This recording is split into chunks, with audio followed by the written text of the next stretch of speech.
வணக்கம் நண்பர்கள். கள்ளக்குறிச்சியில் கள்ள சாராயம் மரணம் அடைந்து கள்ள சாராயம் குடித்து ஒரு 64 பேர் மரணம் அடைஞ்சிட்டாங்க. அந்த சம்பவம் நடந்து ஒரு வருஷம் ஆகுது. இப்போ அந்த பகுதியில் கள்ள சாராயம் எந்த அளவுக்கு விற்பனையில் இருக்குது, அடுத்ததாக கள்ள சாராயம் குடித்து இறந்தவங்களை பற்றி எந்த விதமான கவலையும் கிடையாது. கள்ள சாராயம் குடித்து விபத்துக்கு உண்டானவங்க இப்போ எந்த நிலைமையில் இருக்காங்க அப்படின்னு பார்க்கலாம். சேனலில் பார்க்குற நீங்கள் சப்ஸ்கிரைப் பண்ணி சேனலுடைய வளர்ச்சிக்கு உதவி பண்ணுங்கள். அதே போல் சேனலில் அப்பப்போ போடுற வீடியோ உங்களுக்கு நோட்டிஃபிகேஷன் வரதுக்காக பெல் பட்டனை ஆன் பண்ணி வைங்க. இப்போ வீடியோவுக்கு போகலாம். கள்ளச்சாராயம் குடித்து 64 பேர் மரணம் அடைஞ்சிட்டாங்க. அப்படி செத்த 64 பேருமே இந்த பூமியில் கொடுத்து வச்சவங்க அப்படின்னு தான் சொல்ல வேண்டும். ஏன்னு கேட்டிங்கன்னா, மரணம் அடையாமல் கள்ளச்சாராயம் குடித்து கண்ணு காது போனவங்க, கை கால் வராதவங்க, தொடர் வயிற்று வலி, தொடர்ந்து உடம்பு வலி இருக்கிறவங்கெல்லாம் மிக மிக மோசமான நிலையில் இருக்காங்க. சாகும் வரை அவங்க இந்த போராட்டத்தை தொடர்ந்து எதிர்கொள்ள வேண்டிய நிலையில் தான் இருக்காங்க. அப்படிப்பட்ட இந்த நிலைக்கு காரணம் தமிழ்நாடு அரசு. இதில் திமுக அதிமுக அப்படின்னு பிரித்து பேச தேவையில்லை. இப்போது ஆளுகின்ற திராவிட முன்னேற்ற கழக அரசு தான் இதற்கு காரணம். ஆரம்ப கட்டத்திலேயே இந்த கள்ள சாராயத்தில் ஒரு 7-8 பேர் ஆஸ்பத்திரி போய் அட்மிஷன் பண்ணப்பே இந்த விபத்துக்கு இவங்க இறந்ததற்கு நேற்று சாப்பிட்டு அவங்க உணவு பாய்சன் தான் தவிர அரசனுடைய கள்ளச்சாராயம் குடிச்சு இவங்க யாருமே இறக்க கிடையாது அப்படின்னு சொன்ன ஆரம்ப கட்ட அறிக்கையின் காரணமாக தொடர்ந்து எல்லாருமே சாராயம் குடிச்சு சற்று ஏறக்குறைய 100-150 பேர் பாதிக்கப்பட்டு 64 பேர் மரணம் அடைந்திருக்கிறாங்க. ஆனால் ஏராளம் இருப்பிருக்கு. கண்ணு காது இதெல்லாம் போயிருக்கு, கை கால் வரவில்லை, தொடர்ந்து வயிற்று வலி, தொடர்ந்து உடல் பாகங்கள்லாம் வலி, இந்த மாதிரி உபாதிக்கு உட்பட்டு பாதிப்பு அடைஞ்சிருக்கிறாங்க. கண் பாதிக்கப்பட்டவர்களை பார்க்கும் பொழுது தொடர்ந்து வேலைக்கு போய் அவங்க தான் அந்த குடும்பத்தை காப்பாற்ற வேண்டிய நிலையில் இருக்கவங்க கண் பாதிக்கப்பட்டிருக்காங்க. இப்போ ஒரு வீட்டில் ஒரு 2 அடி எடுத்து வைக்கலனாலும் அல்லது ஏதாவது வேலை அவங்களுக்கு உண்டான வேலையை செய்து வரணும்னாலும் இல்லை இயற்கை உபாதை கழிக்கிறதுனாலும் அவங்களால தனியாக போய் அந்த பணியை செய்ய முடியாத நிலையில் தான் அவங்க இருக்காங்க. அவங்க வீட்டில் இருக்கவங்க யாராவது உதவி புரிந்தால் மட்டும்தான் அவங்க தொடர்ந்து அவர்களுக்கு உண்டான வேலையை செய்ய முடியும்.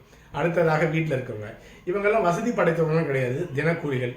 வீட்டு வேலைக்கு போய் தன்னுடைய கணவன் இல்லைன்னா மகன் வேலைக்கு போய் சம்பாதிச்சு கொடுத்தா தான் குடும்பத்தையே நடத்த முடியும் அப்படிங்கிற நிலையில் இருக்கவங்க இப்போ கண் தெரியாத இருக்கிறதுனால இந்த கண் தெரியாத இருக்கிறவங்களை பார்த்துக்கிறதுக்காகவே ஒருத்தர் வீட்டில் இருக்காங்க. இன்னும் ஒரு சிலர் வேலைக்கு போய் சம்பாதிச்சு கொண்டு வந்து கண் தெரியாதவருக்கு சாப்பாடு இவங்க தான் சம்பாதிச்சு தரணுங்கிற நிலையில் இருக்காங்க.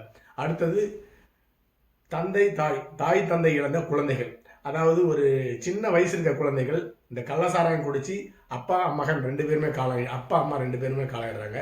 இந்த குழந்தைகள் எல்லாமே இப்போ பள்ளிக்கூடத்துக்கு போகிறதுக்கு வசதி இல்லாமல் சாப்பாட்டுக்கு வழி இல்லாமல் திண்டாடிட்டு இருக்காங்க. இப்போ அந்த குழந்தைகள் எல்லாமே தாத்தா பாட்டி வீட்டில் வளர்ந்துட்டு இருக்காங்க.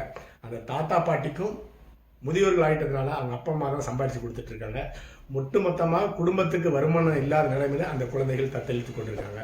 இன்னும் சில பேர், ஒரு பெயிண்டர் 10 பேருக்கு வேலை கொடுத்து ராஜபோகமாக சம்பாதிச்சிட்டு இருந்தவர் இன்னைக்கு கண்ணு தெரியாமல் வீட்டை முடங்கி கிடக்கிறாரு. அவருக்கு சாப்பாட்டுக்கு அவருடைய மனைவி 65 வயசுல டைலரிங் தொழில் கற்றுக்கிட்டு இப்போ குடும்பத்தையும் அந்த கணவரையும் காப்பாற்றக்கூடிய நிலையில் தான் அவங்க இருக்காங்க. அடுத்தது தொடர்ந்து வயிற்று வலி, தொடர்ந்து கள்ளசாராயம் குடித்ததுனால தொடர்ந்து வயிற்று வலினால இப்போ மறுபடியும் கள்ளசாராயத்துக்கு பதிலாக டாஸ்மார்க்கில் போய் டாஸ்மார்க்கில் சாராயம் குடிக்க வேண்டிய நிலையில் இருக்காங்க. அடுத்ததாக இறந்தவர்கள் கொடுக்கறதுக்கு 10 லட்சம் தமிழக அரசு கொடுத்துருக்கு. பாதிக்கப்பட்டவருக்கு 50,000. அந்த 50,000ங்கிறது மருத்துவ செலவுக்கு 2 மாதம் கூட தாங்காது. அத்தோட தமிழக அரசு தன்னுடைய வேலை முடிஞ்சிருச்சு அப்படின்னு சொல்லிட்டு அந்த பணியிலேருந்து வெளியேறிட்டாங்க. இப்படி பாதிக்கப்பட்டவர்கள் அவர்களுடைய குடும்பம் எப்படி இருக்குது, அந்த குடிப்பழக்கத்திலேருந்து வெளியே வந்துட்டாங்களா அப்படின்னு பார்த்தீங்கன்னா அதை பற்றி அரசு கண்டுகொள்ளவே இல்லை. நிவாரணம் கொடுத்தாச்சு, உங்களுக்கு உண்டான வேலையை பாருங்கள், நாங்கள் அடுத்த வேலையை பார்க்க போகிறோம்னு சொல்லிட்டு அவங்க கிளம்பிட்டாங்க. அடுத்ததாக அந்த பகுதியில் கள்ளசாராயம் கள்ளக்குறிச்சியை சுற்றியுள்ள பகுதிகள் எல்லாமே முற்றிலுமாக தடுக்கப்பட்டது. அதில் எந்த விதமான சந்தேகம் கிடையாது. ஆனால் டாஸ்மார்க்கில் 40% வியாபாரம் இன்க்ரீஸ் ஆகிருக்கு. கள்ளசாராயத்தை ஒழிச்சிட்டாங்க, டாஸ்மார்க்கில் 40% வியாபாரம் இன்க்ரீஸ் ஆகிடுச்சு. அரசுக்கு லாபம் தொடர்ந்து வந்து கொண்டே இருக்கிறது. ஆனால் அப்பாவி மக்களுடைய நிலைமை மிக மோசமான நிலையில் இருக்குது. அடுத்ததாக கண்ணுக்குட்டி சில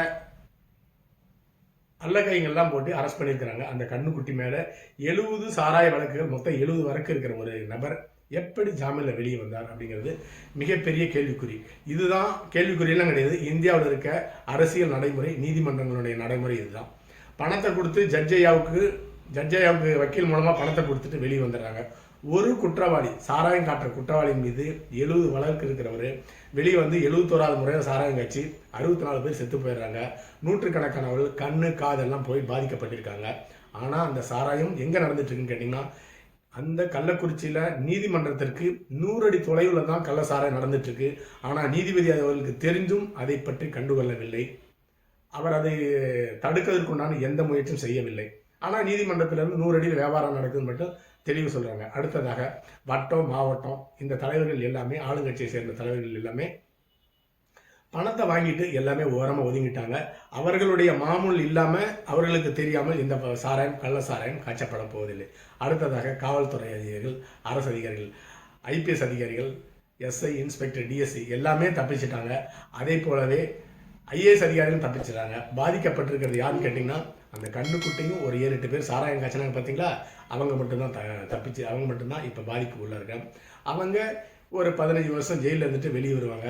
ஆனால் இந்த 60-70 வழக்கு இருக்கிற கண்ணுக்குட்டியை ஒவ்வொரு வழக்கிலையும் விடுதலை செய்த நீதிபதிகள் எந்த அடிப்படையில் நீதிபதி விடுதலை செய்தாங்க, ஜாமீன் கொடுத்தாங்க, இப்படிப்பட்ட கேள்வியெல்லாம் யாருமே கேட்கக்கூடாது. அப்படி தான் இந்திய ஜனநாயக நாட்டில் நடைமுறை எழுதப்படாத ஒரு நடைமுறையாக இருந்து கொண்டிருக்கிறது. மொத்தத்தில் கள்ளசாராயம் குடித்து செத்தவெல்லாம் புண்ணியம் பண்ணவன் இப்போ உயிரோடு இருக்கிறவங்கலாம் சாகும் வரை கஷ்டப்பட நிலையில் தான் இருக்கிறாங்க. மொத்தத்தில் அரசும் அரசு இயந்திரமும் பணத்தை மட்டுமே குறிக்கோளாக வைத்து செயல்பட்டு கொண்டிருக்கிறது. அடுத்த பதிவில் சந்திக்கலாம். நன்றி.